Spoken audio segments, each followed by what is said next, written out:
Call the meeting to order. We will start with the Pledge of Allegiance. I pledge allegiance to the flag of the United States of America and to the republic for which it stands, one nation under God, indivisible, with liberty and justice for all.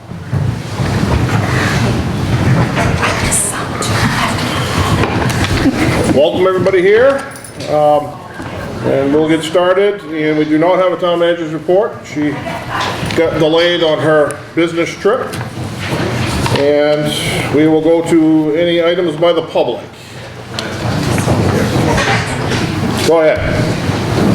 I would like to know who's responsible for cutting the shrubbery and the trees at the triangle on Main Street. There are trees growing up in the shrubbery and it really looks very unruly and tacky.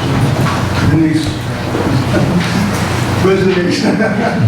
No, Denise does the mowing and I will, since she's not here, but I will bring that to her attention, and I was hoping she was going to be here because I had some questions for her, so. I thought she was gonna. Well, hopefully she arrives, but we will take care of that. Thank you. Anyone else? Seeing none, we will move on to selectmen's items. Betty? I just wanted to say that the police department, I've really enjoyed seeing all of the things on Facebook, and not only on Facebook, but when I'm out different times, I'll see different police officers maybe having a break, but interacting with the public, not just making themselves available to the public, and I think that's so important in our town, so thank you. Roger. That'd be you. I'd just like to give a shout out to Al's Pizza, celebrating their 50th anniversary of doing business in the town of Skowhegan, and that's not counting the previous owner, the original owner. So congratulations to them, and go have a pizza. There you go. Dennis? Gene? Couple of things for Greg. I've had calls. The landing at, did you get a hold of on the island that's washing out from underneath? Again, like that's, we don't get to find out who's responsible. And the tree for the bench on the park, on the island, and the hole in the bottom of the sea. The trees on the, and the bench. The tree that's to be planted up there by the bench in the park, right across from the fire station. And we talked about that. And what am I supposed to, I can't remember, I was waiting for, oh. You're waiting for Amber, I think. Bristol, right, because they have that Yes. pretty good sized tree that Yeah. they need to have removed. And she wanted to know if we wanted it, and I said, yeah, because I thought that'd be perfect for that spot. So just waiting for her. Okay. I don't know, I mean, I don't think summertime's a good time to transplant a tree. Well, no, not now, but, Fall. Yeah. okay, thank you. That's it. Jeff in here? Jeff is not in here. I know he was here, but I don't know him. He's here somewhere. I had some questions for him. Thank you for getting water in my fountains, by the way. Appreciate that. I noticed Main Street anyway. I'm assuming North Ave is too. I haven't been up there, but I've been past Main Street, so. The water company wanted to meter them, and so that's what we did, that's why it took so long, because they wanted to get some meters on to keep track of how much water we use. I'm just glad to see water flowing. Yeah. That's good. So, yeah, I had some questions for Jeff, but if he pops in, I'll ask them. It might be able to help you. Well, I was just gonna ask him, because I know in the past, we've had people, he's had some people that have weeded and stuff in town. And I just was wondering if that was happening, because the weeds are taking over our flowers and shrubs, and it's gonna get to the point where we're not gonna know the difference between the two. So, That's a good one for Jeff. see? I was trying to spare you, but no. I thought he was gonna ask something about the streetlights, he's No. not pretty involved with those. No. Okay. So, yeah, I was just kind of wondering if he was gonna have an individual or what the deal was, so. Yeah, I'm sure he is, I just don't think he's been able to find anyone. Because, I mean, I know we gotta do something in reference to our park, on the corner, and the parking lot needs to be trimmed up, which is, actually is your, last time your guy did. Kristen was going to pay for that, right? We're gonna hire somebody to do that, as part of taking over that. No, that was the problem, that's what I wanted, but no, we now own it, and so now we gotta maintain it. So, here he comes. All right. But the parking lot, I mean, all that stuff needs to be trimmed up. So I don't know if we can coordinate with whatever to get that done or whatever, but that really should be, it's starting to look like a jungle. Jeff, I have a question. Do we have an individual this year? I know in the past we've had people that you've been able to find to weed and stuff downtown, or? Yeah, we have through the program there on Madison Avenue. The last time we had it was last summer. We have not been able to find anybody that will come out of that program. They've called us a couple of times, but they've never been able to supply anybody that wants to get out and work outside. That's where we was getting it from, and they did a good job when we had them. I mean, but I just can't get anybody right at the moment. I feel your pain. So, yeah, we probably, yeah, I would think we need to look into on how we're gonna handle that, because I know like the park on the corner needs to be weeded really bad, and we have a lot of weeds and stuff growing in around the trees that we have in town, so. I can try to get a hold of them tomorrow and try them again. If you could, and then we'll go from there and decide on which avenue I guess we want to take.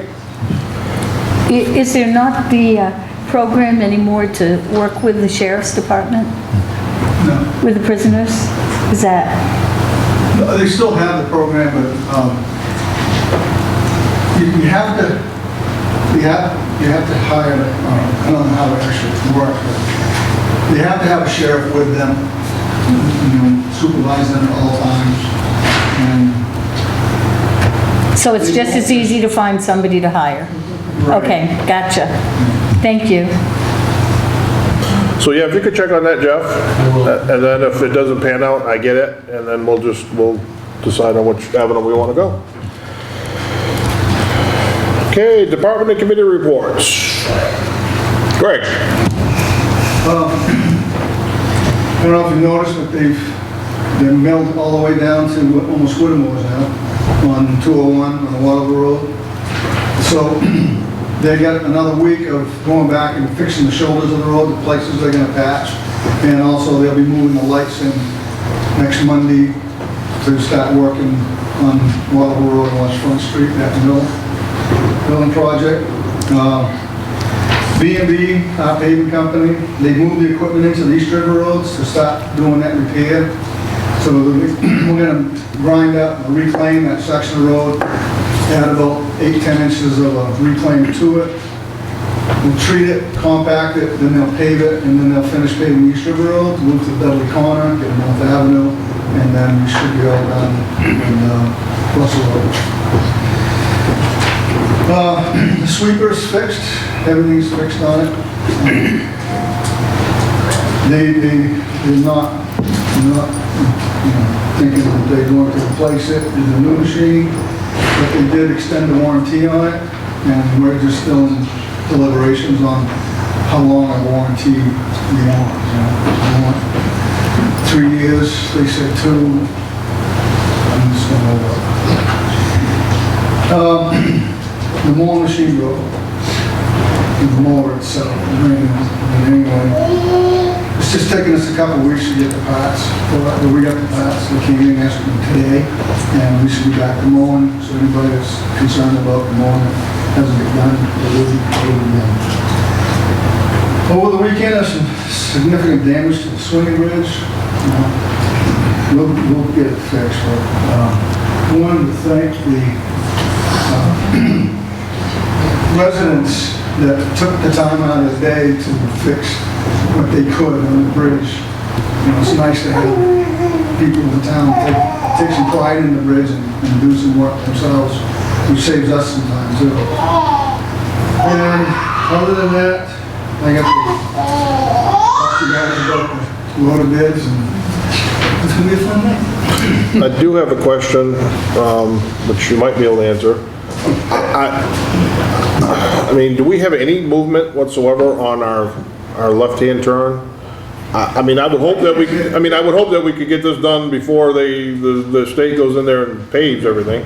This is what I met with all the utilities and the engineer on site, and CMP's gone back to their engineers, they're redesigning how to do the poles instead of getting a guy, because we couldn't get the easement. And now they're gonna put in 3 poles, and we just gotta get that from him, and then we can move forward. And we're looking right now that all that should be done by the middle of August, and then Ranger's ready to come in and start doing the work, so we'll definitely get it done before the end of this year. Also, talking with the landowner and his wife, they would consider giving us that easement, which would save us a lot of time, if we would put up a soundproof wall, 70 feet of fence across the property, basically. And the engineer, Scott Braley, he's actually sent me some quotes today on what that would cost, and I'm waiting from the Ranger, the contractor, to get us how much it's going to cost to put in, to see if it's feasible that we might want to go in that direction. But right now, we're just moving forward with the 3 poles, so we don't need an easement from them, and we can keep moving. Then is it, I mean, are we gonna be working in conjunction with the state, so that's done before they come through and pave, or? We're a good 6 feet from there. I mean, it's all the work we're doing. Right, but I just didn't, I mean, I would think that would blend better or be easier if, because then when they come up there and pave, and also now we're gonna be doing this If we can other have turn. that set up for the final course before the end of August, because that's when Pike is planning on paving through here. They said that they would just, for the cost of the asphalt, that would they'd put the finish coat over the whole thing. So that breakdown lane won't get done, but we're not ready to, but hopefully we can. Okay, thank you. Brian? I'll second. Chief Howard? Nothing, thank you. Chief? Nothing. Gail? I'm all set, thank you. Jeff? Just to give you an update, the On Target has been doing a lot of the switch outs of the street lights on the north side of town. And we're able to track them online as they do those switch outs and stuff. Got a few issues, we're trying to get them taken care of, but for the size of the project, it's going pretty good.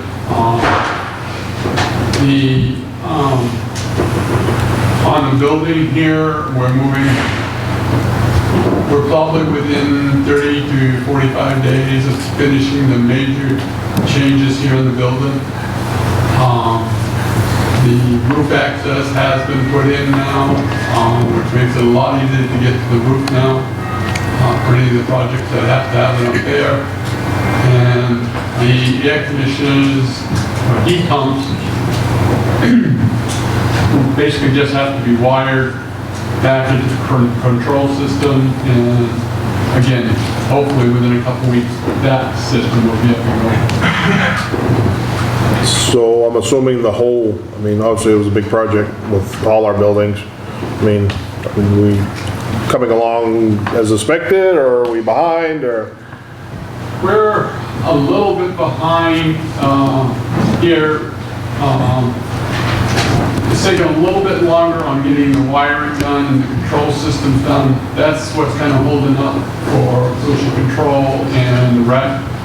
Pretty much, other than those that done, there is a little bit more pollution control, but we're moving along fairly well and stuff.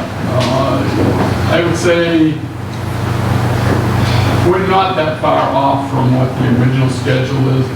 It's just different places, there are different levels of it, that's all. Okay. I think I got everybody. Is there anybody else? Move on to the consent agenda. Make a motion, we approve the consent agenda. Second? We have a first and second. Any further discussion? All those in favor? Yeah. Go ahead. Then I'll say, I hope that we would send a letter thanking him for the work that he did. You could make note of that. Please. Thank you. Move on to the regular agenda. Discussion decision to appoint Tim Williams and Jacob Boudreau as corporals for terms expiring June 30th, 2020. So moved. Second? We have a first and second. Any further discussion? All those in favor? What's that? Go ahead. Oh, do the next one? All right. I guess. You say so. Discussion decision to appoint Kelly Hoover as Detective Sergeant with a term expiring June 30th, 2020. So move. Second. We have first and second, twice. Couple seconds. Any further discussion? All those in favor? Passes 5-0. Go ahead.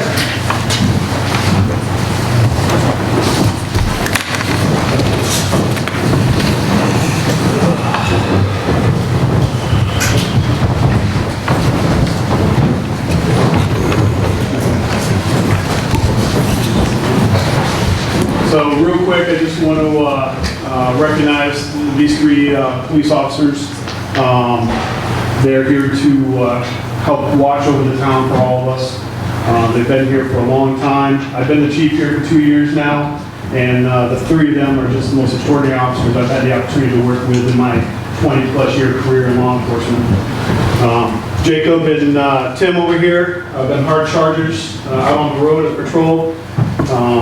Kelly Hooper here is a detective at heart. She is just phenomenal at doing investigations and talking with people. So her being promoted tonight to detective sergeant is the proper place for her in any law enforcement agency, because that's where she needs to be. Tim and Jacob, both moving forward, have been preparing themselves for this very moment for the last 2 years since I took office. And we've got them up into this position of where they're at. We expect great things from them. If you guys see them out on the road, please don't hesitate to stop and grab them up, because we'll be happy to help you with anything that you need. We're going to go ahead and pin these guys real quick, and then Gail, we'll turn it over to you. Will that be okay? Yeah. All right. We'll start with Corporal Tim Williams.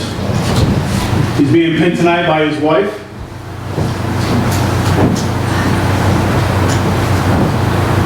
Okay, go ahead. Yeah, so I think just drop it. Don't forget to him.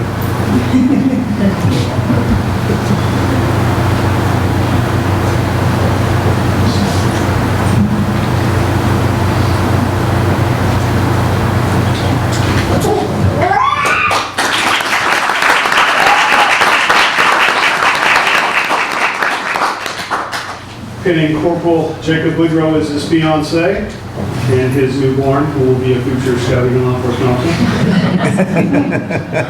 And his uncle, where is he at?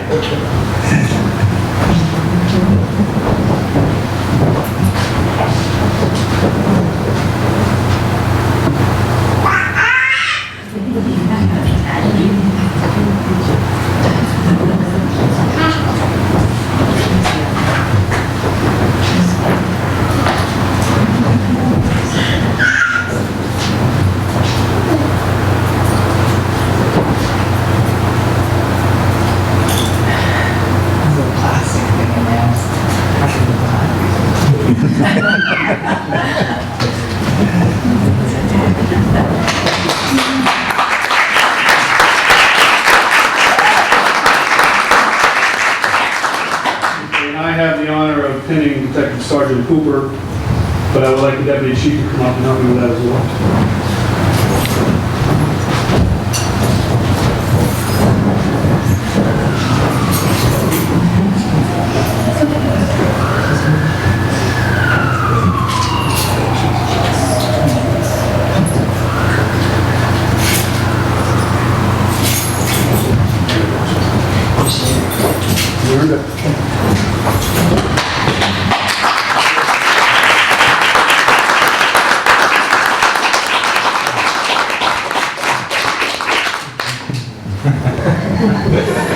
All right. So I'm gonna swear when we get done. So raise your hand. I state your name, I, Jacob Woodruff, do swear do swear that I will support the Constitution that I will support the Constitution of the United States of the United States and of this state, and of this state, so long as I shall continue so long as I shall continue a citizen thereof, a citizen thereof, so help me God. so help me God. I state your name, I, Jacob Woodruff, do swear do swear that I will faithfully discharge that I will faithfully discharge all the duties all the duties incumbent upon me as incumbent on me as Corporal Jacob Woodruff, Town of Skowhegan, Maine, Town of Skowhegan, Maine, according to the Constitution according to the Constitution and the laws of the state, and the laws of the state, so help me God. so help me God.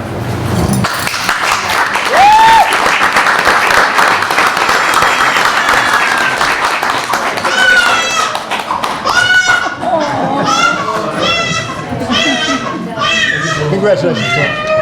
She wants to come and see us.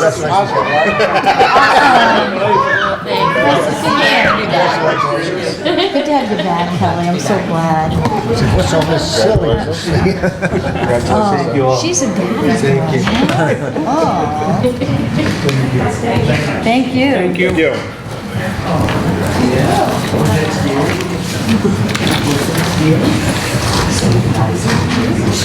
Okay. Discussion decision to appoint Timothy Malik as health officer with a term expiring June 30th, 2024. So moved. Second? We have first and second. Any further discussion?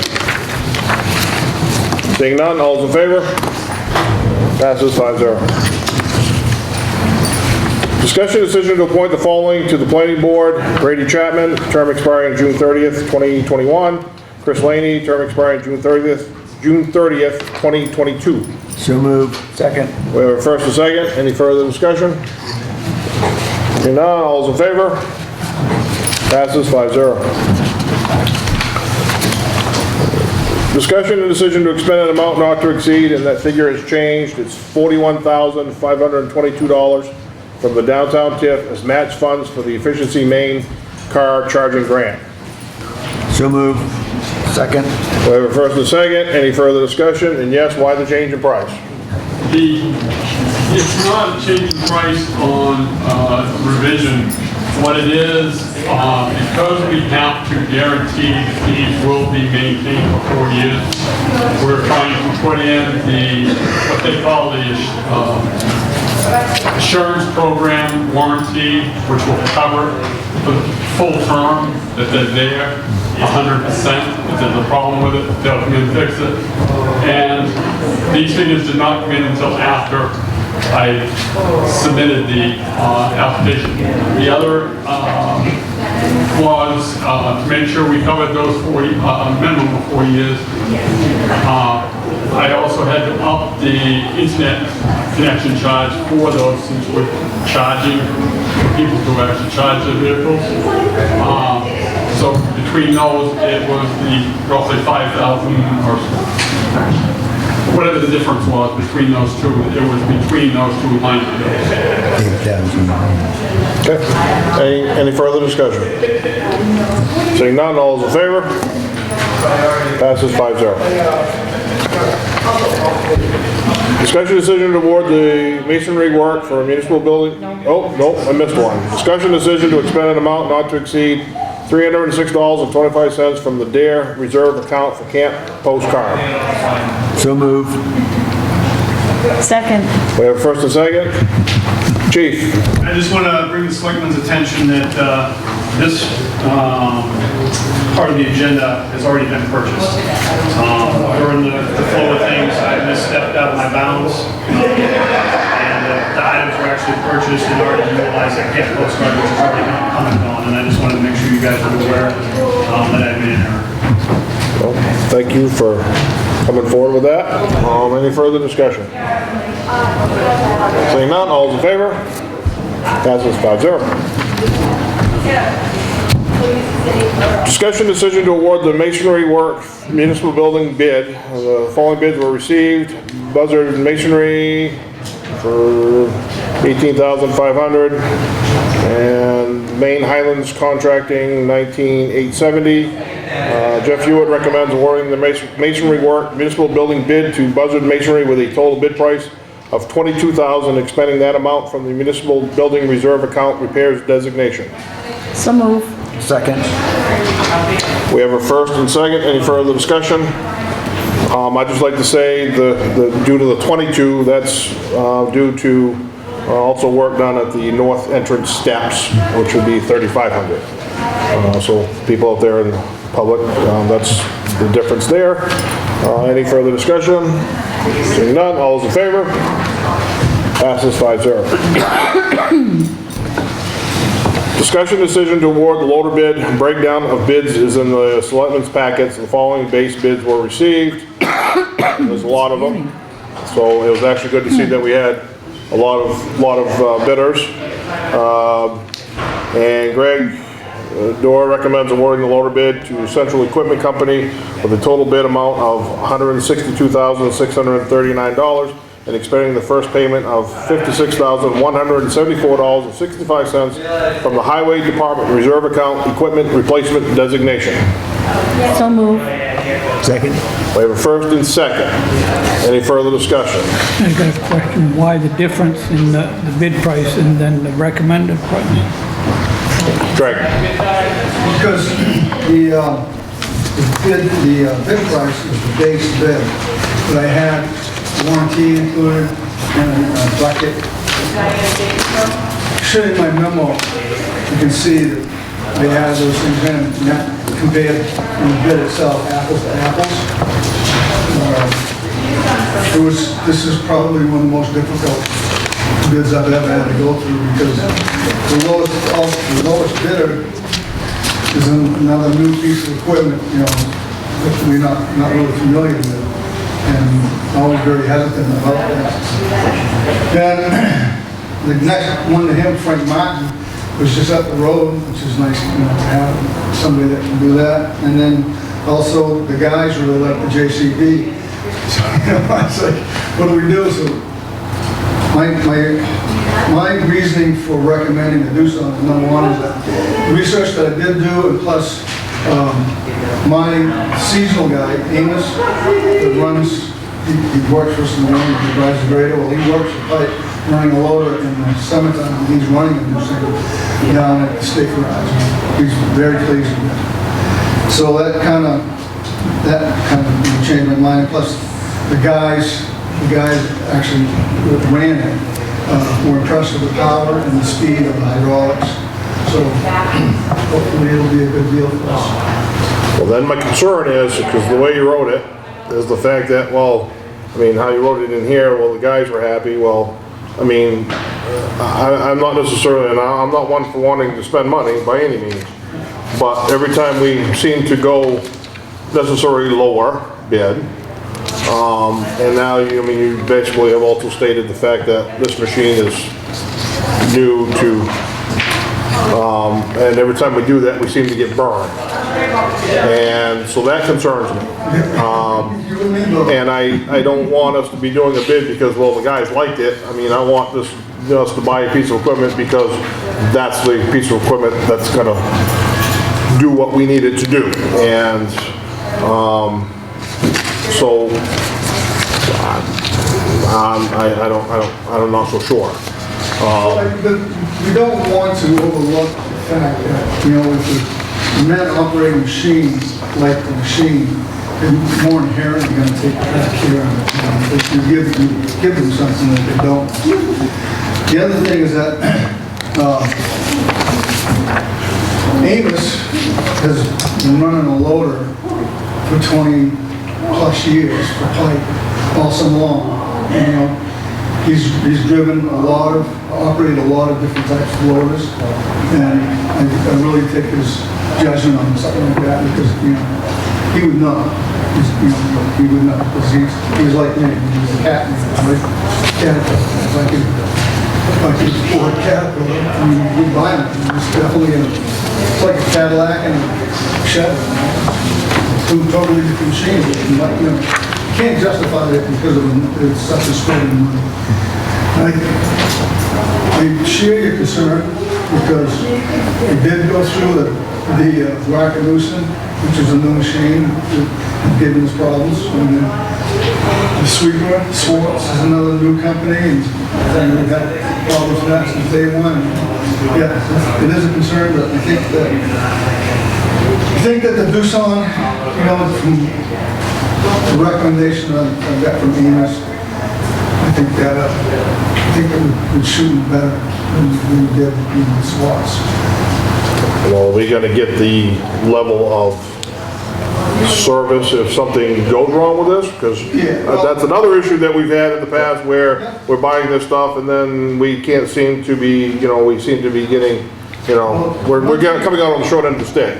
One thing about Central Equipment Company, with the Wackadoodle, they have been here. I mean, they've been here on Saturdays. They come here at 4 o'clock in the morning.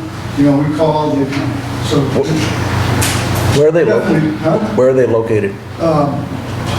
Herman. Herman. Yeah. And the guy their mechanic, I think, lives in Newport. So it's not long. Seriously, we have a cell phone number, we call him and he comes.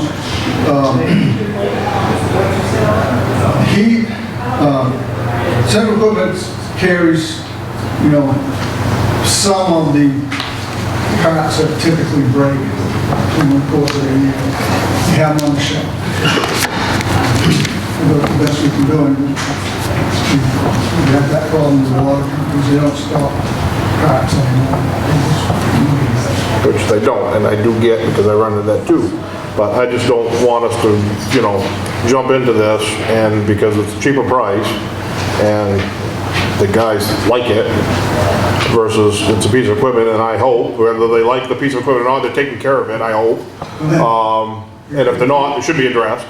But I just don't want us to be back and run into this. I mean, we've had such issues with equipment lately that I just don't want to end up getting burned here.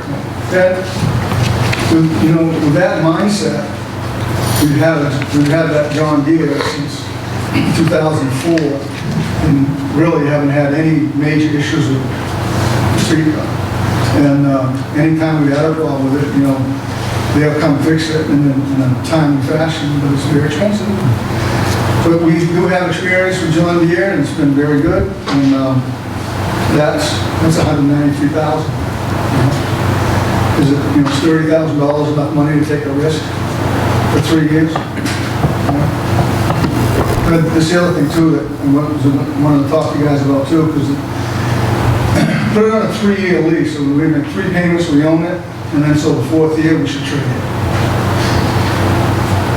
Because when you get to the 5th and 6th year, we're spending more money than the machine's worth. You get the tires on it, you get service. Some of the things that you have to service are very expensive, so in the 4th year is a perfect time to stay in it.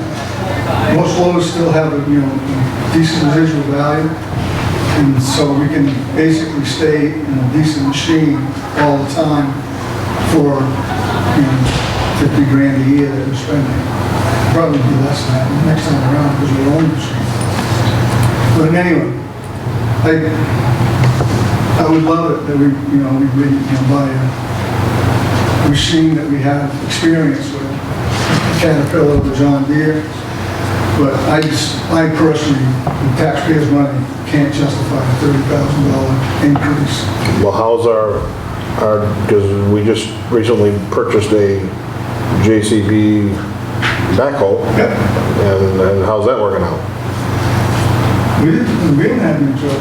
haven't had any trouble with the street, but there's minor things, but they're good about fixing it. I mean, the guys like the JCB too. But that was, it was $176,000. That's another,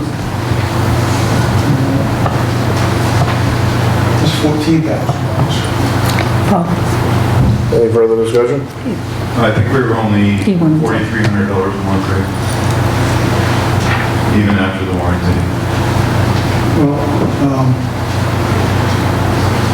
if you were, then it's not what you get in the bid, because this is what you put on your bid. You have a base, JCB, the base bid is $157,000, the warranty is $10,956, the snow deck kit was $8,737. Oh, so you're including the snow And blower. it's $176,693.11. I think that, everything, to everybody the same. This is what we're gonna buy. I opted not to buy the gravel bucket, but, for the money that most of them charge for it, I don't think we get to use that much use out of it. So I opted not to do that. Not knowing, I don't know anything about this stuff, really. Why are the warranty figures like all over the place? I don't know for sure, other than the companies themselves. I mean, the warranty that they offer is all basically the same. It's like a bumper warranty, the running gear, transmission, and the engine, basically is what it covers. And so, maybe some companies will take more of a risk than the others will on that warranty, I guess, I don't know. But even with trucks, when you buy trucks, Western Star, I think their extended warranty was $7,000, and Volvo was $11,000, the same warranty. Do you know how that works? I don't, I just know that I looked at the bids when they got submitted, and some people said that their warranty was free, which anytime a dealer does that, they figure it into their machine cost. Yeah. So you're still paying for it, it's just, nothing's free, we all know that, but, so that's, we should all be around the same, to be honest with you. I mean, parts are the same usually across the board, like Greg said, CAT is a little bit more expensive. Their labor's a little bit more expensive, but CAT's a good name. I won't bad talk any of these other brands just because that's not the type of. No, I don't expect you to, no. But CAT is a little bit more expensive, Deere's a little bit more expensive, but, a lot of people think they're better machines, so, I will say with our backhoe, I think we've had one issue with it, maybe two, but whenever something happens, I know our service manager's always calling Greg, and we know before he knows that something's wrong with the machine, because we have telematics on our machines, so it automatically sends us an email when something's wrong, so we can get ahead of the power curve and get a tech moving in that direction, so. They usually know it's something wrong with it before. Yeah. Any other questions? Betty? I just wanted to thank this gentleman for coming I live this evening. local, so I don't Well, live in Skowhegan, Yeah, but still, you took time to come to the meeting, so thank you. appreciate it. Thank you. And I too appreciate you coming. Thank you. Anything further? Seeing none, all those in favor of going with Greg's recommendation to Central Equipment? All in favor? And I hope I don't get burned, because if I get burned, I'll tell you what, the next piece of equipment, you are gonna get scrutinized hard. It's just hard. I mean, every piece of equipment's great when it's working, and doesn't really make a difference what they are if they're not working, because it doesn't do us any good if it's not working, so. Like I told you before, it was a tough one because of the experience that we had. And plus, when we do a bid process, it's supposed to be fair. Right? And so, the specs were as close as I could get, and everybody can beat them so that they were comparing apples to apples. And when you come in with a little bid, it's only fair that we do that, we give them that. Well, like, cheaper's not always better, so. No, it's not. No, and You want to- Who else? How many times we bought something for more money than... And I just, think that we can't lose sight of the bid process, that's all. And I don't think we did, but I don't want to get in the habit of buying a piece of equipment because the guys like it. I mean, this is what they're given. Taxpayers are buying it, and I'm hoping they're taking care of everything that they're in. I mean, I don't buy a piece of equipment, so my guys like it. It's like, look, this is what you have, take care of it. And use it properly, so. Did you have something else? No. Okay. Again, I do appreciate you, taking the time to come in. And hopefully, we can continue doing, business with you folks. We bought that other piece and hopefully that relationship can continue, so. Okay. Discussion decision to allow Chief Buckingham to apply for and attend the 10-week FBI Academy in Quantico, Virginia. So move. Second? We have first and second, any discussion? I have a couple of questions. What would be the benefit to the town by you attending this? The FBI Leadership Academy at Quantico, Virginia is the world's premier leadership course. It teaches everything from incident command to basic leadership, starting from basically the ground up and moving your way all the way up to the top. It's the most sought after leadership class in the United States. The state of Maine gets 2 a year for everybody that applies. So the opportunity to go through the state is very slim. You have to apply early. I could maybe get recommended to go 2 years from now. But in order to do that, I wanted to make sure that I had authorization from you folks to apply for it, because applying for it and then getting a slot to go and then being denied that would be a waste of my time, the town's time, and taking a slot away from another main leader who could have been. So you'd be gone for 10 weeks? 10 weeks. The course is paid for by the FBI, by the government. The only thing that would be being paid is my paycheck while I attend it. I think that's where I come into an issue. You say there's no cost to the town, but there really is. I mean, we're paying you. It's my paycheck. Yeah. But the experience and the education taken from that would only benefit the town with everything we do, from the police department to working with other agencies within the town and handling anything that may come across our desk. We're not familiar with. It would also benefit your resume. Well, unless you plan on firing me. I plan on being here for the next 23 years. Oh, you do? Okay, all right. Yeah. So, I just had a question. Is this a specific time of year that this happens? Or do they run 2 classes a year, one in the spring, one in the fall, and the 2 spots that the state of Maine has provided is 1 and 1, and you get your name in there. And sometimes, if you're available to go, if you have a last-minute dropout or somebody can't attend, they put it out there. Chiefs usually have a better opportunity to grab a quicker class if the one becomes available compared to, say, a sergeant in another agency. But again, most people are on the waiting list for a couple of years before they have the opportunity to go. And I guess I would just like to tell the board, there are a lot of things out there that occurs that all of our, all our employees may encounter that could really, if they don't have the right leadership at the top and have that experience, they could get burned for basically doing their job. So I'm sure part of that course is to, for, in this case, the chief, to be able to guide those, employees through any of those cases that come up that they're being hounded by lawyers and DA's office and all of those people. So, and I get what you're saying, Roger, and we are paying, for him to go, so to speak, but we're going to pay for him to be here too. And I think at this point, we do have someone in place down there that can handle his responsibilities in his absence, so we're not gonna be left unmanned, so to speak, so. I have no doubt about that.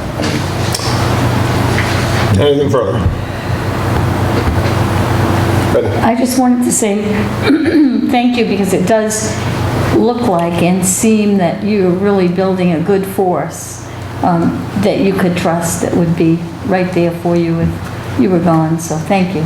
Well, one of the biggest things I've learned about leadership is that you surround yourself with the best and the smartest people that you can to help you succeed in your mission statement and vision for what it is that you're doing. And I'm trying to do that now. Hence the 3 that just got promoted tonight. Thank you. Anything further? Seeing none, all those in favor? Passes 5-0. I have a question, excuse me, Mr. Chairman. I'm just curious if we missed, because I'm following the agenda, did items by the public already happen? It did, but I will give you folks a chance to speak at the end here. So don't get all discouraged. You'll still have a chance to speak. Thank you. Okay? So you're all set. Discussion decision to allow Chief Bucknam to go out to bid for a 2020 Ford Explorer Police Interceptor. So move. Second, We have first and second. Any further discussion? are we retiring a cruiser? Yes. How old is that one? 4 years old with over 100,000 miles on it at this point. What are we doing with don't we have one Ford, whatever we had there, the school resource car there. The Ford Taurus? Yeah. We still have the Ford Taurus. It's a toss-up between that and one of the SUVs that we have.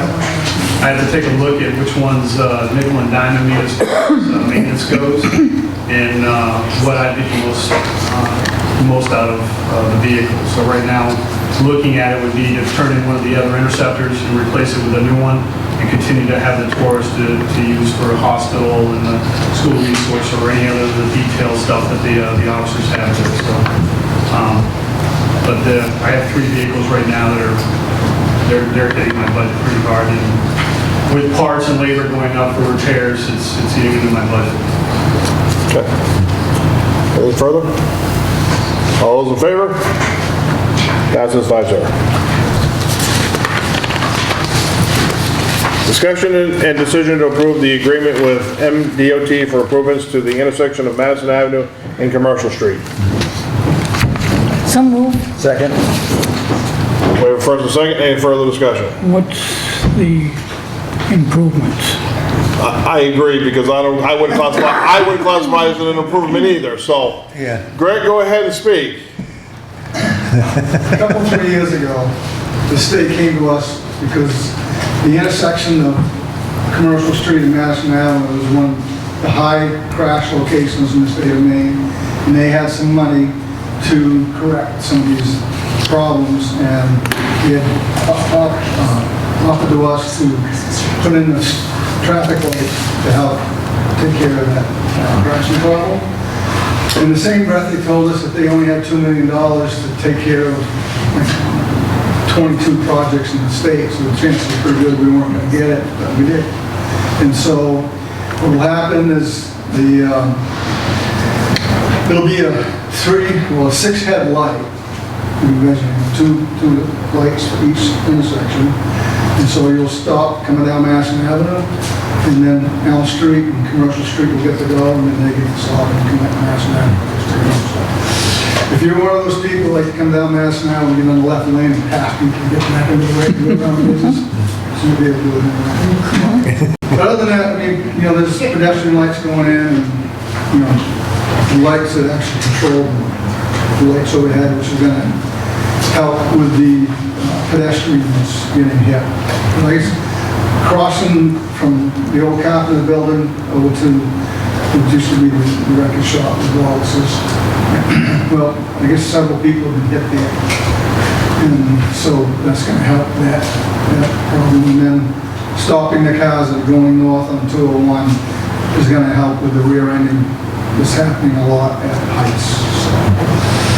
So we agreed to it.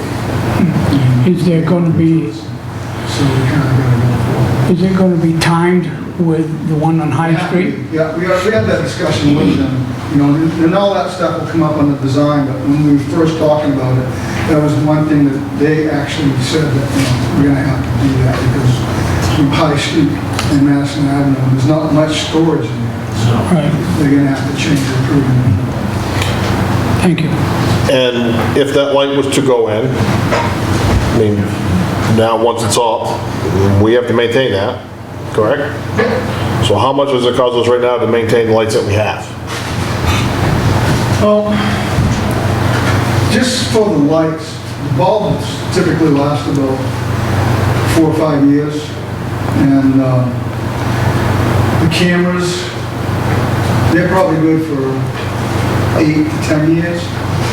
So the light, cost me $200 from putting the light. And the cameras, well, I've had one replaced in 7 years it's been there. And that cost me $3,200. So you could guess that we probably spend, on average, $2,500 a year on the lights, on the load. We don't get anything into anything major with them because they belong to the state. We just maintain them. So if you have a light problem or a counter problem, detector problem, something like that, we take care of it. If there's a major issue with the whole box, that would go back to the state. Any further discussion? I have a question. Was there any discussion about heavy logging trucks coming around that corner at Heights, actually coming Yeah, into because they go into the lane. the lane?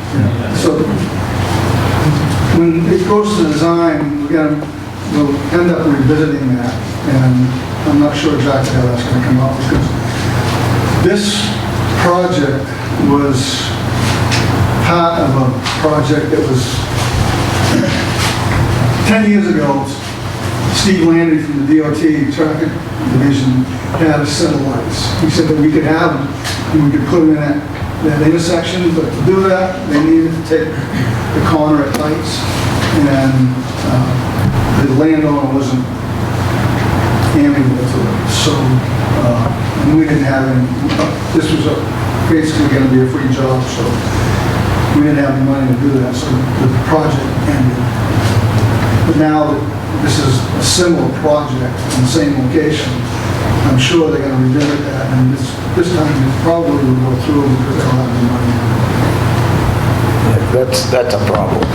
Those trucks coming into that, you know, Oh, yeah. that lane. I They mean, could go right into the southbound lane. oh, yeah.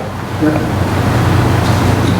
Hopefully that'll be addressed. Yeah, no, it's in there. I know it's in there. We discussed it when we were talking about this whole project. Good. Anything further?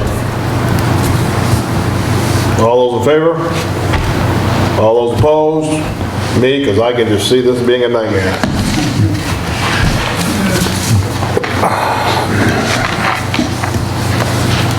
It passes 4-1. Discussion regarding the Mechanic Street School. And we were asked to bring this back.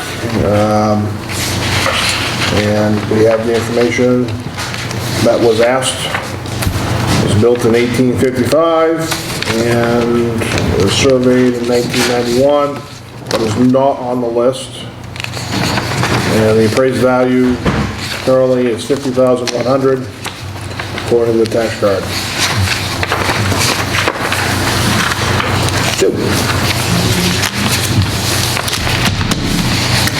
You said it's not on the list, you mean the Not on the- Historical Society? Correct.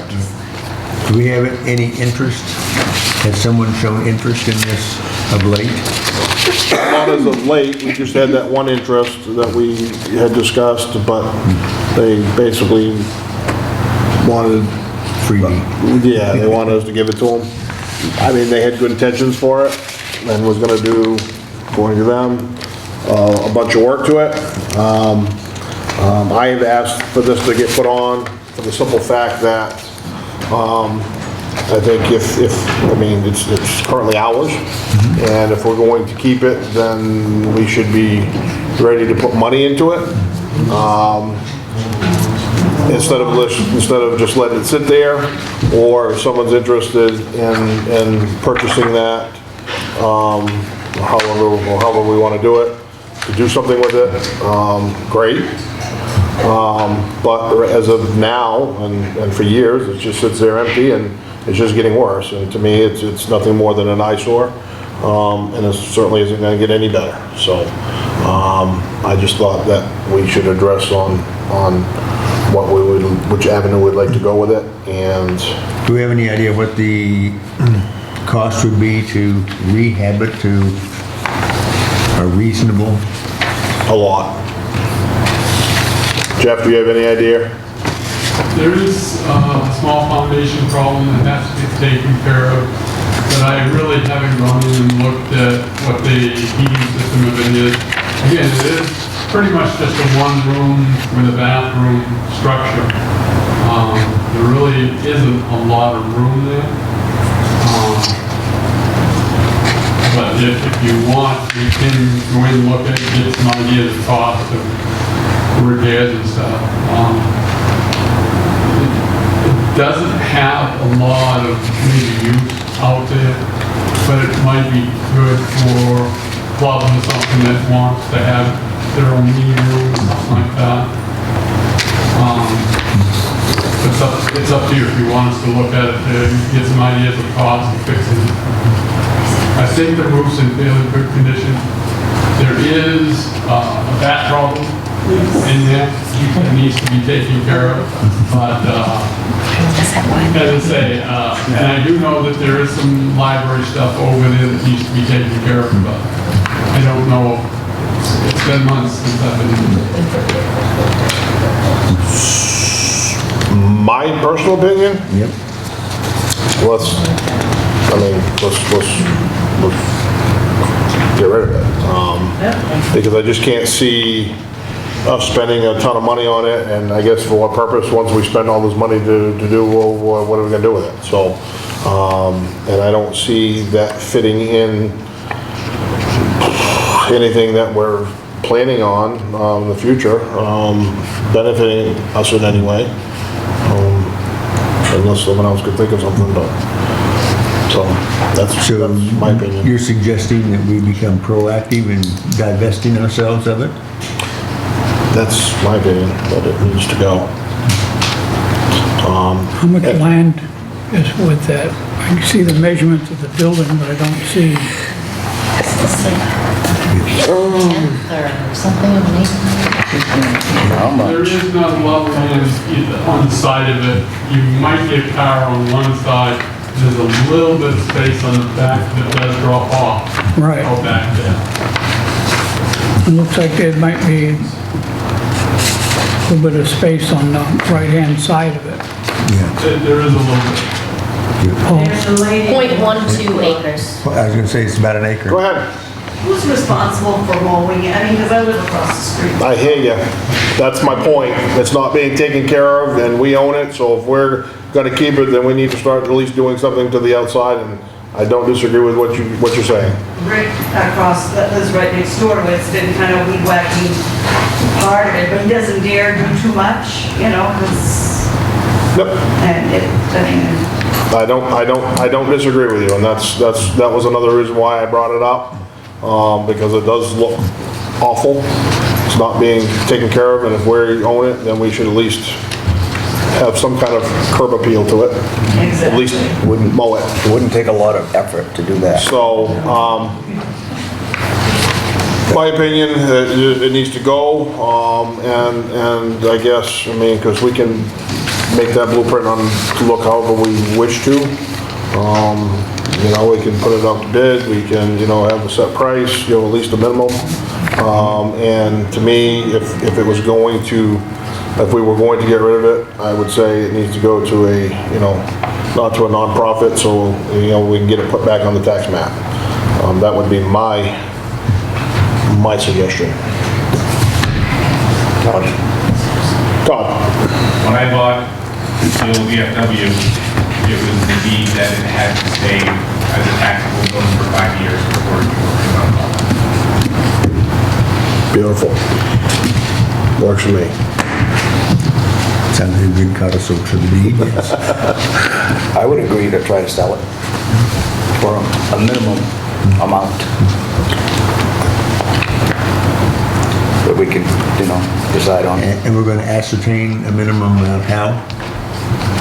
We're gonna need to know the approximate, revamp in order to come up with a minimum, or are we just going to? Well, we know what the land value, we know, we'll know that part. Right. In here it says that,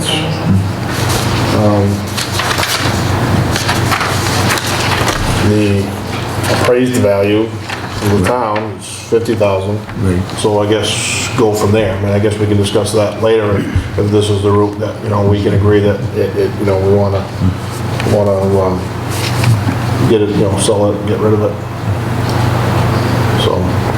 I'm open to discussing divesting ourselves of it.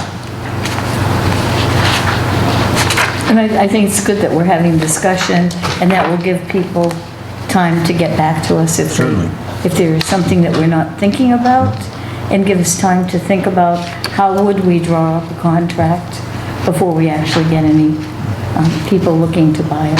Oh, absolutely. I don't think we should just take this lightly, but I think we do need to do Have a something. We gotta do consensus that we something. want to go in that direction. Yeah, that's what I'm looking Okay, for. all right.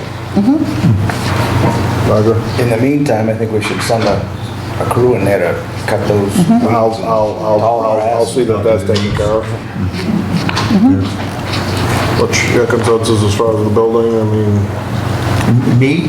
Yeah, you too. Oh, yeah. I don't want to leave you out. Go ahead. You already know mine. Okay. Yeah, I'll go along it. So we'll have a future discussion, and I guess, again, talk to people, whatever, get some feedback maybe from the public as well. Jeff? I just did want to put into your minds to think about a little bit that this is a very small lot, very small building. I wouldn't like that you would be thinking that you're going to get close to that assessed value, because the value is not there. Come on, Jeff, I want 100,000 for it. Let's go, come on. I'd love to see it too, but No, and again, we did have a person that was interested way back that approached us, and that was without even putting that out, so, they approached us, so, I'm just thinking that, once we, if we, go that route, we put that out, people are aware of the fact that, most people have forgotten about the building, because they don't go down McCady Street, so they don't even know it's there.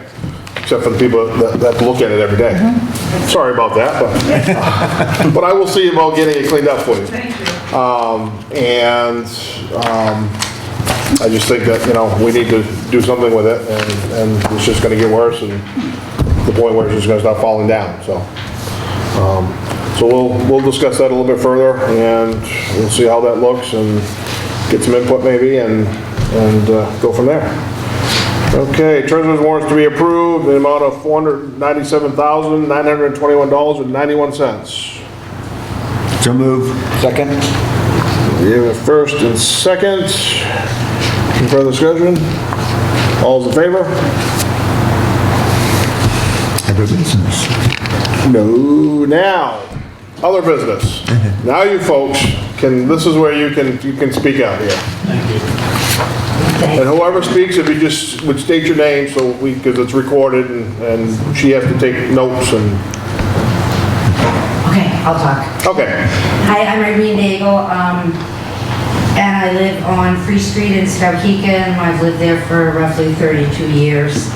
I think you folks probably had a heads up that some of us might be attending, because we attended a planning board meeting last Tuesday night. Unfortunately, we had a much bigger showing of the Free South Street neighborhood. Most of those folks are not here tonight.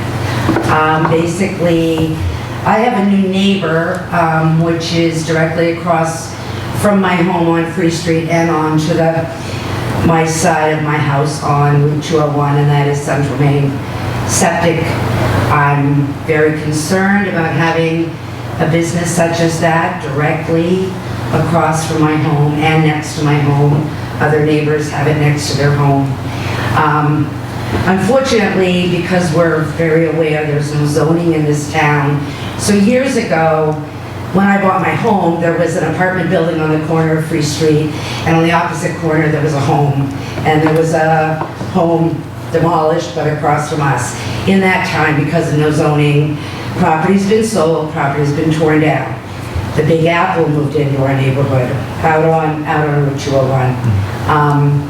Then another lot on Free Street directly across from us was purchased, and it turned into a diesel trucking outfit, and we've listened to diesels for a long, long time, and have been looking forward to when that was going to maybe cease, and it really looked like things were slowing down and quieting down, and now that property's been sold, and it has not slowed down, it has not quieted down, so I have major concerns about the noise, and my biggest concern, and this was heard loud and clear with the planning board last week, was all of us are very concerned about the property value of our homes. Unfortunately, my husband and I, a lot of people are losers in this scenario, but we're the big losers because we are directly across from it. So even if a fence is put up, there won't be a fence across from our house because that's their egress and ingress. So what I plan to do next is I plan to go to see the tax assessor, I believe, to see what can be done about that. We realize that that company is there to stay, and we have no control over that.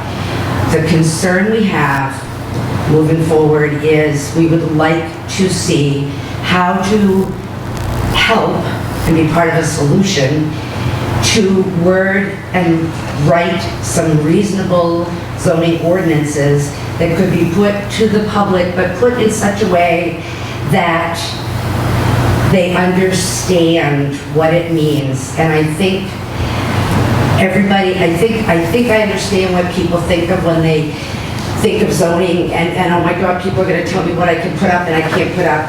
I think we need to write reasonable, people-friendly language to get some ordinances passed. I understood from the meeting last week, it's gone before the citizens many times, been voted down. My gut feeling is that they don't understand the language because it's probably filled with a lot of legalese. And I don't think they understand just how significant it is. And I can sure the hell tell you, pardon me, I didn't either until this happened to me. And I will also tell you, I've loved living in this town. All I want to do is sell my house and move because I don't feel that we have protection. I don't feel, I'm very nervous. There's a house next to us that has been another huge nightmare for 30 years. Now it's in a repo. What the heck's gonna go in there? I'm beside myself. And I feel like I have no protection, that this town certainly isn't gonna give me any protection, and God knows what could happen next to me there. Then I'm gonna be just surrounded. So anyway, thank you for your time. And I do hear your concern. I hear what you're saying, okay? And what you said, you're exactly right, that unfortunately, there's no zoning. And zoning has been presented several times. And you're exactly right in saying the fact is that's exactly what they say, is that no one's gonna tell me what I can do to my property so that I don't want zoning. And it's not that the town, or I should say the board, or any board that's sitting here, would love to be able to protect and their taxpayers, their citizens. But unfortunately, things of that nature have to go to a town vote, and we struggle year after year after year after year on how do you get people to come to a town meeting and be part of the town and the decisions what occurs in town, and we don't know, because we can't seem to get those people here. So then you have 120 people voting on stuff that they don't care, and so they're gonna vote it down or vote something in that affects everybody differently. But as long as it doesn't affect them, and they're the ones voting, they're gonna vote it in, or vote it down. So that is a big concern. It's a big concern for the board, because we don't know how to get people involved.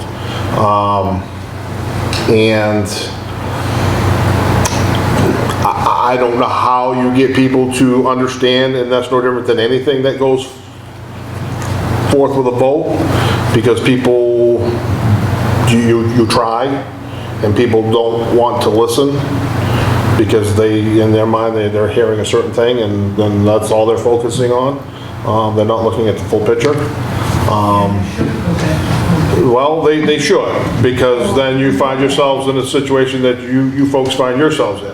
But, right now, it doesn't affect them, and most people, they, want something, and it's great as long as it's not next to them or in their backyard, and hey, I'm all for it, yeah, hey, okay, it's going there, oh, no, I don't want that. Well, yeah, a few minutes ago you wanted that. So, it can be a problem, and I can see zoning both ways. I can see, zoning, and again, I mean, that's something that we can visit again. I don't think we visited it for a while. I can't remember the last time we've actually visited that, but, I mean, that's something that, and actually, we're gonna have a joint meeting here shortly with the planning board, and maybe that's something that we can discuss, reference to that. And again, it is, and I agree, it is, educate. But again, you got to get people to want to listen. And I don't know the ins and outs of how you can finagle zoning. I'm sure there's different ways, and hopefully it's not so it's too restrictive, but yet some protection for, certain things. I'm hoping that, if there's whatever issues that may be occurring in reference to that business, I'm hoping that we can all kind of live together here and then make it as best as we can.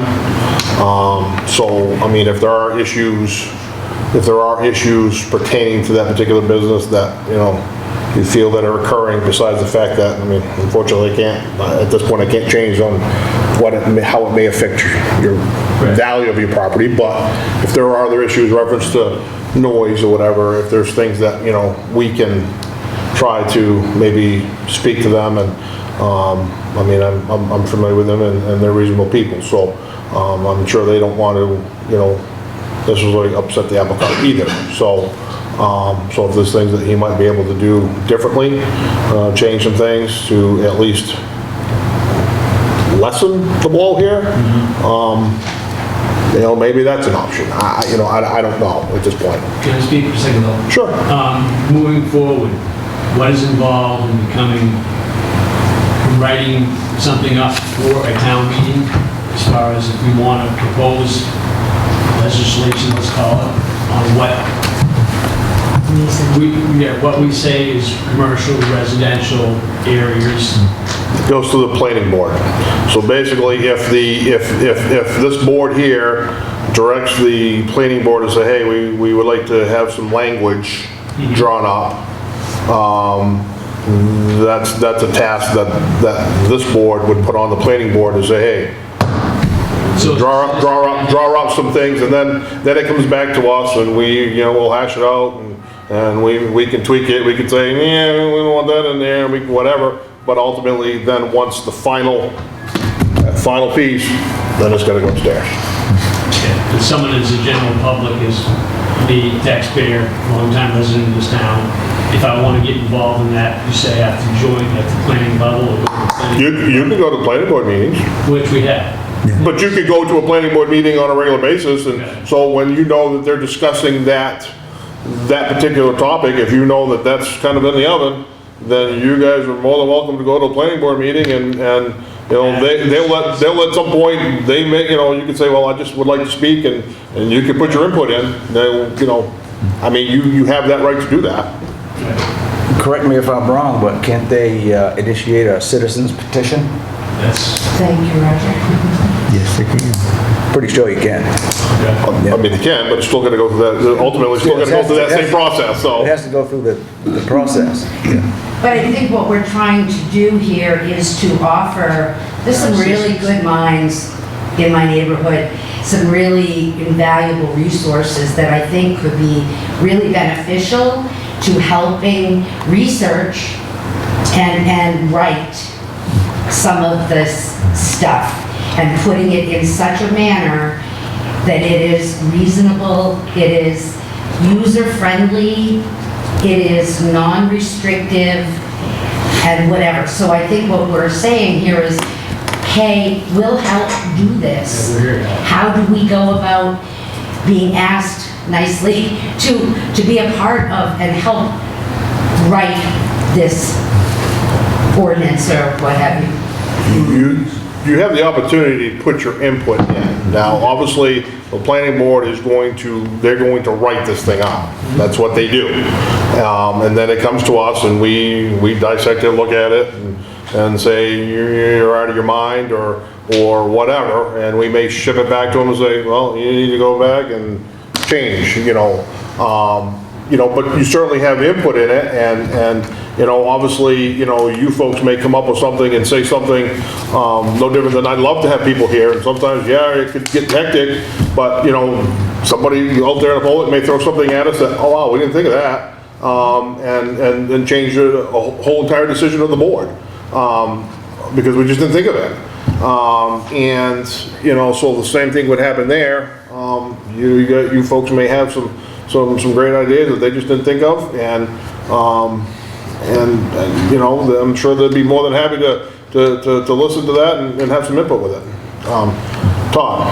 As a planning board member, I've been through this. We just passed an ordinance since the last town meeting, and what Irene is saying, we did have citizens come forward and submit their own writing, their own ideas that we did review, and some of that language did go into what eventually was passed. So if you do have that, then by all means, I mean, our agendas are posted just like the selectmen's agenda is posted, so you'll see what's on there.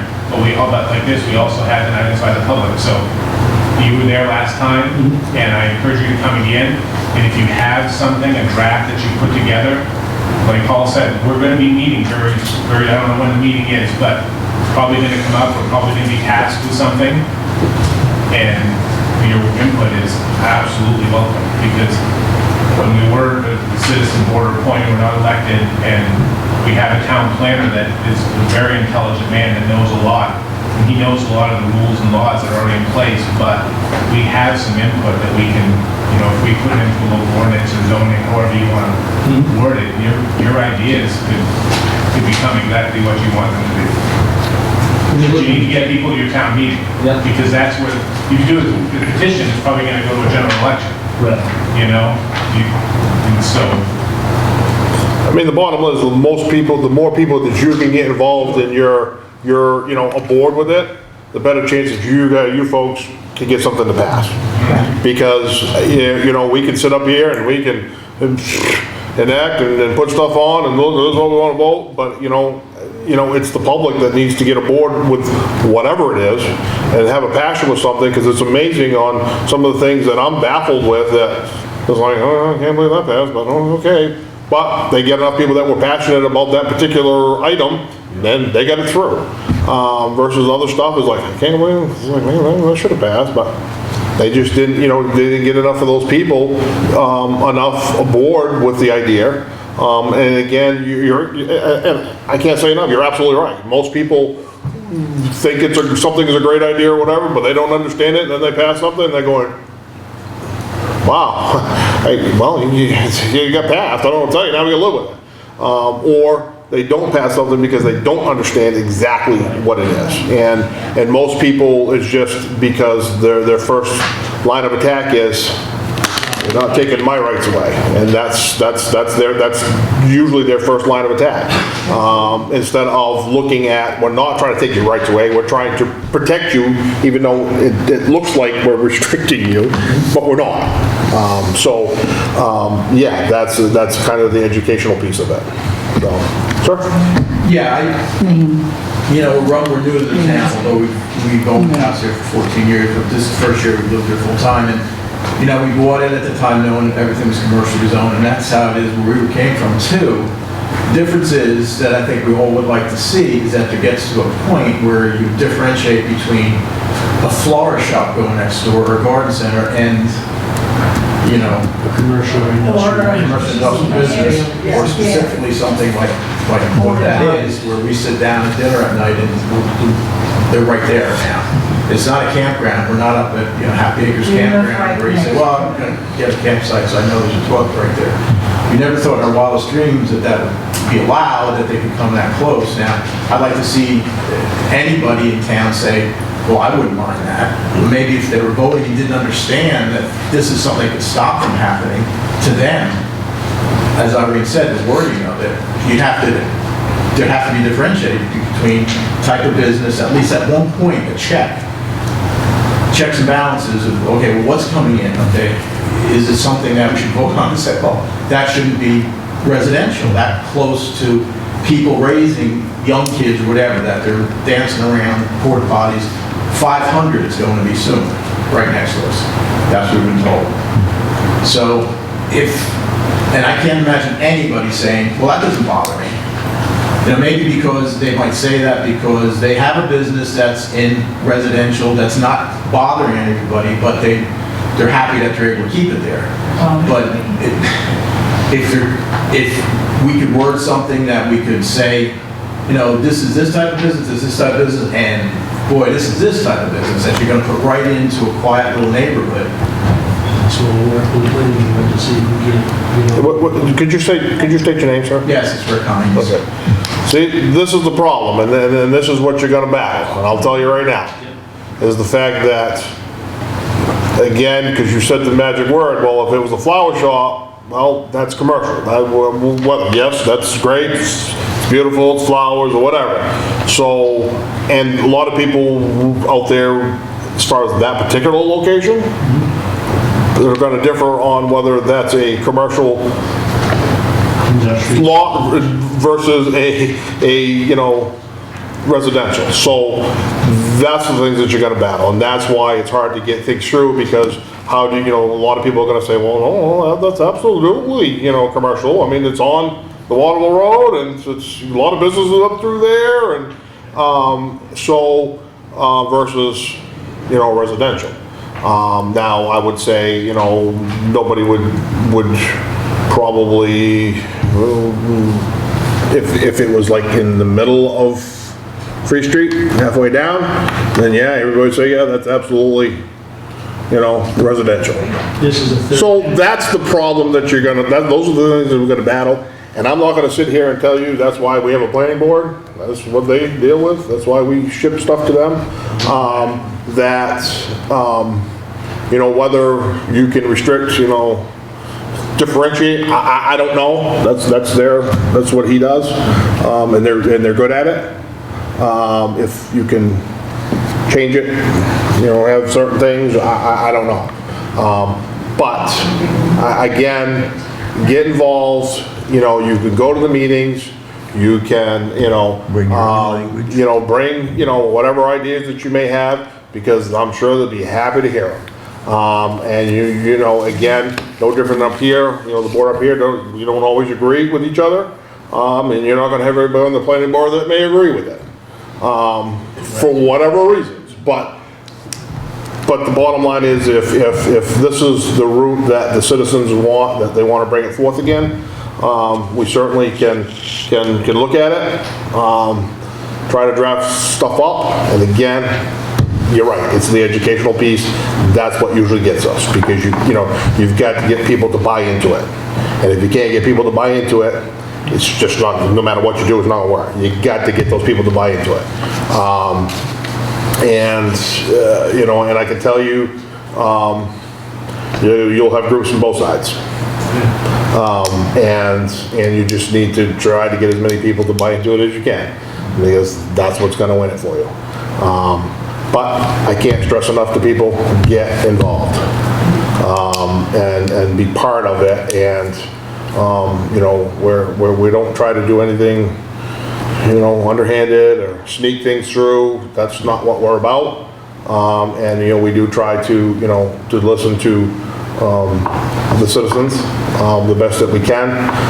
Sometimes, yes, it may not quite look that way, or kind of goes the opposite direction, but sometimes we have a little bit more information, and so that's, you know, the way it goes. So, yeah, you know, go to the planning board meetings. There's power in numbers. And we have social media available to us in the newspapers and Facebook and all sorts of things. So this, reaching out to a large population isn't as daunting as it used to be because of access. But again, I will put that, we'll discuss it with the planning board, and if again, you know, like I said, we're gonna be right off, you know, we haven't set an actual date yet, but right off, we are gonna be having a joint selectmen planning board meeting together, where we discuss things like this, and throw out. Could you state your name, ma'am? I'm Walter Hines, and where we come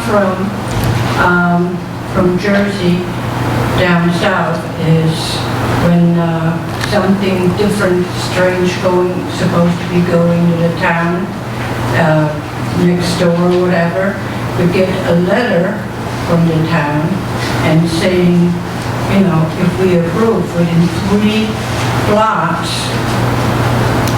people can disagree with it. We didn't even have a chance to say anything here. We didn't even know they were here. All of a sudden, we saw border potties going in. Because we don't have the zoning, and they can go where they want to go. That's so I have no reason to notify you. Is there a way maybe to have something like that instead, if the other thing fails, the zoning fails? But the problem you run into, where there's no zoning, and if I went and I polled the neighborhood, and the neighborhood said, no, how can I go to them and say, no, sorry, you can't go there? I don't have any way to restrict them to say that they can't go there, because I don't have any zoning. So it doesn't, I mean, I could could poll you and say, yep, neighborhood ain't gonna be happy with you, but do what you want. Right now, there's nothing in place for me to stop that. I mean, and yeah, this is too late now. so, I mean, you know, again, those are the things that the planning board, and then some things that they may, again, I don't know how, I mean, the people that we have there, that's what they do. Again, they know all the regulations, laws, and do's and don'ts, and you know, so when they come up with an actual ordinance, or if we do a zoning, you know, they know how to do it. It's just a matter of this board saying, that's what we want you guys to do for homework. Work on that. No different than we just did with the ordinances that just got passed at the town meeting. That's what we did. We wanted, and they had that in the hopper for a while. They worked on those ordinances for a while. And they came to us, we kicked them back, they came back to us, and, you know, and those got passed. So, and we did it. We had public hearings. We had people in here, you know, stating their opinions and what they would like to see, not see. And it worked, you know. Do they all work? No. But that particular, it did work. So, you know, you just got to get involved, and I get it. And unfortunately, you're trying to play catch up here. And so now we just need to see, okay, how can we make it the best possible so you can kind of all survive. Did any of you saw 3rd Street? Mm-hmm. I'm familiar with it. I looked at it. You're familiar with it. Did you see it? See it all the time. I go by it every day. I did. I went up and took a look at it. I go by it every day. because it's I feel your pain. awful. You live right next to it, 14 Free Street, and we look out our dining room window, porta potties, we look out our living room window, porta potties, that's all we see now. By whatever reason, God forbid, but we would have to sell the house, we'll never get back the money we put into it. We just got a new roof, got new windows put in before this happened, and now we see this. And the house is paid off, but I don't know. I hear what you're saying, and at this point, I can't kick him out. And, yeah, so, I mean, I guess the only thing we do is move forward and see, if we can change some things and possibly get some kind of a zoning in or whatever. Maybe a high fence, so you can't see it, but you still see it from upstairs. And the noise is another noise, but thank you. Yeah, I would like to say as a Yankee fan in dangerous territory, I'd like to Thank you for coming in, Irene. We missed the cutoff. Thanks, Irene. Still were kind enough to let us. Oh, I'll listen to anybody. And very, very eloquently spoken to us, so you give us some good ideas on what we can. No, I will be, anytime that you folks want to come in, and I encourage you to come to my selectmen's meetings. The more people that we have here, so we, get input, the happier this board is, because it makes it our job a little bit easier on, what decisions we make, so. And you're now on television. The bottom line is, the town is yours, it doesn't belong to this board, it belongs to you folks, and, so, Thank you for coming Thank you. tonight. Yeah. any way that we can help, we will be, we'll listen, and do what we can, I so, appreciate that. okay? Thank you. Alrighty. Thanks for coming When in. is the next meeting? 2 weeks, In 2 weeks? Yep. Tuesday? yes. Yes. Thank you. Okay, unfinished business, obviously, we just voted on some stuff tonight to Put on there. correct one of these things, and we'll continue working on what we need to, and we'll sign documents and adjourn the meeting.